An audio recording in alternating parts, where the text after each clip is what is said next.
Seterusnya kita ke Sarawak. Tumpuan dari bumi kenyalang, operasi raya Jabatan Bomba dan Penyelamat Malaysia di negeri itu catatkan penurunan kes. Perincian lanjut bersama Buma Win. Silakan Buma. Baik, terima kasih Sahi. Operasi Raya Jabatan Bomba dan Penyelamat Malaysia bersempena sambutan Hari Raya Aidilfitri catatkan penurunan kes. Menurut Pengarah Bomba dan Penyelamat Malaysia JBPM Sarawak Datuk Khairuddin Rahman, ia berdasarkan statistik tempoh masa yang sama tahun lalu iaitu 5 hari perayaan. JBPM menerima 29 kes kecemasan sepanjang 5 hari perayaan tahun ini berbanding 37 kes tahun sebelumnya yang melibatkan kemalangan jalan raya dan kebakaran. Manakala untuk op raya yang dilancarkan sejak 21 April menunjukkan JBPM Sarawak telah melakukan sejumlah 512 rondaan dengan 74 kes kebakaran direkodkan selain 321 menyelamat. Sejumlah 19 operasi kemalangan jalan raya juga direkodkan dengan 4 daripada mencatatkan kematian, 14 cedera selain 3 kes operasi mencari dan menyelamat SAR. Operasi Raya Jabatan Bomba dan Penyelamat Malaysia bersempena sambutan Hari Raya Aidilfitri memfokus kepada 3 perkara iaitu keselamatan kebakaran di bangunan komersial dan rumah kediaman, kerjasama dengan pelbagai agensi mengenai keselamatan di jalan raya serta keselamatan di air.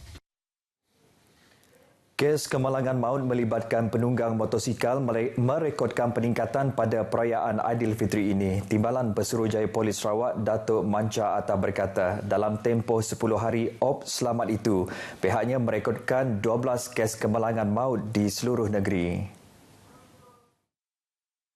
Kemalangan melibatkan motosikal merekodkan 9 kes manakala 2 kes pejalan kaki selain pemandu kenderaan masing-masing 1 kes. Cuaian semasa memotong kenderaan lain dalam keadaan yang tidak selamat juga menjadi punca sehingga berlakunya pertembungan yang membawa maut.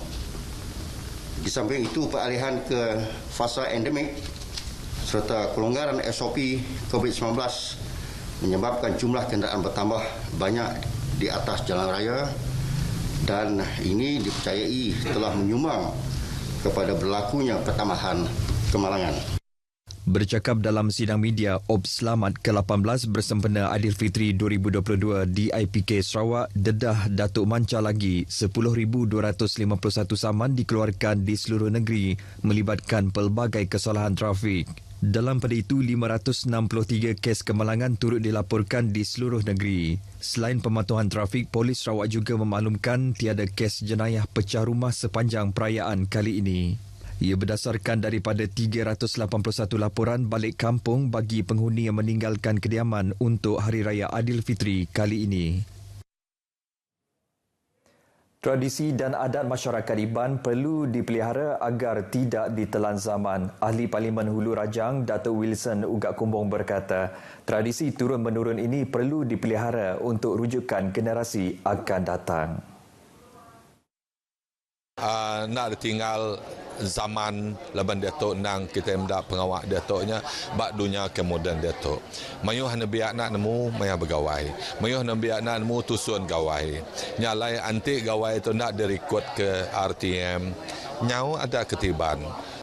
Beliau menyatakan demikian ketika ditemui pemberita dalam upacara gawai Nimang Tuah baru-baru ini di Kapit. Jadi nyalai hari itu menurut saya terima kasih Ahmad.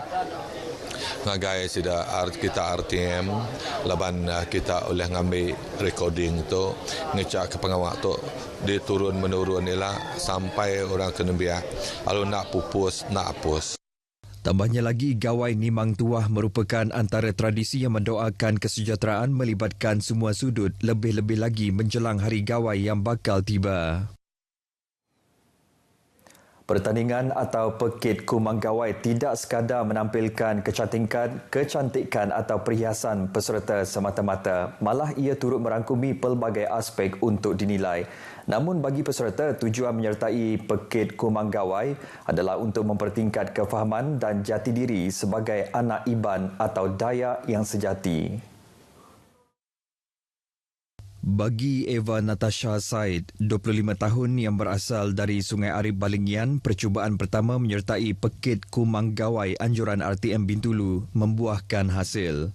Pekerja syarikat kontraktor minyak dan gas yang berpangkalan di Bintulu itu berjaya bergelar Kumang Gawai 2022 pertandingan anjuran bersama RTM Bintulu, Tong Seng Huat Bintulu Sendirian Berhad, Bollywood Shopping Mall Bintulu, Jilly Beauty, Kelulut House Bintulu, Lovely Ita, di Chaps and Vicky Bridal Studio Bintulu, Chaps and Cassidy Fit Dance, Akik Bujang Bintulu Sweet Surprise dan Wamaya Mesmerizing Beauty.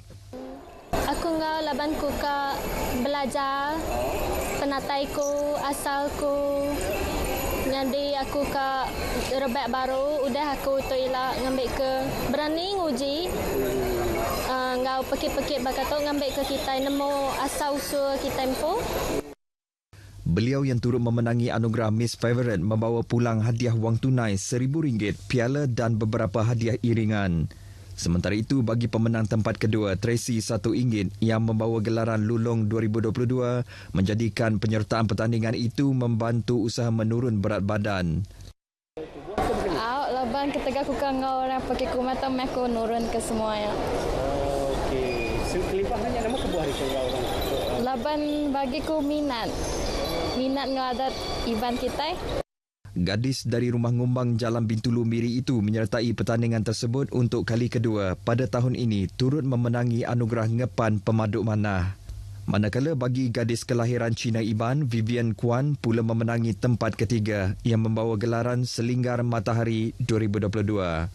Laban aku bangsa Cina, sikut peserta bangsa Cina hari ni lah. Aku dekat uji adat kita Iban lah. Aku kan nemu lagi siliap pasal Pekit Kumang. Ya alai ko join. Pertandingan akhir Pekit Kumang Gawai 2022 itu disertai 6 peserta dan diadili 5 hakim yang pernah menyertai pertandingan Kumang dan Keling Gawai di Bintulu sebelum ini. Penganjuran semula acara antarabangsa di Sarawak selepas terhalang ekoran pandemik COVID-19 menghidupkan semula semangat dan ekonomi di Bandaraya Kuching dan Miri. Ini termasuk acara sukan seperti Maraton Kuching dan Maraton Miri yang dijadual bakal berlangsung pada Oktober dan November ini.